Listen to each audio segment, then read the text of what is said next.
వ్యవసాయం మీద ఆధారపడ్డటువంటి ఈ ప్రాంత రైతుల్ని కూటమి ప్రభుత్వం ఏ విధంగా నిర్లక్ష్యం చేస్తుందో దానికి ప్రత్యక్ష సాక్ష్యం ఈ తోట. రోడ్డు పక్కనే ఉన్నటువంటి ఈ తోట గత వారం రోజుల కింద హైవే పక్కనే ఉండి డ్యామేజ్ అయినా కూడా ఈ రోజు వరకు అధికారి పట్టించుకోలే. ఇక్కడ ఉన్న తెలుగుదేశం ఇన్ఛార్జికి ఏం పట్టవు, కలెక్షన్ తప్ప ఎలక్షన్ తప్ప ఇంకొకటి కానే కాదు అతని యొక్క పని.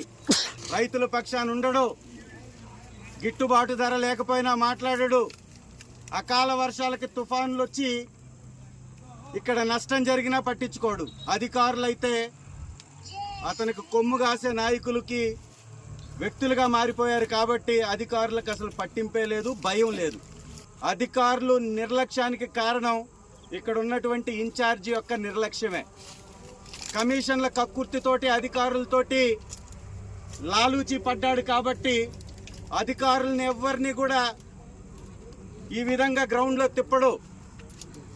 వాళ్ళ దగ్గర కలెక్షన్ తీసుకోవడం, ఖాముష్గా ఉండడం, ఇది పరిస్థితి.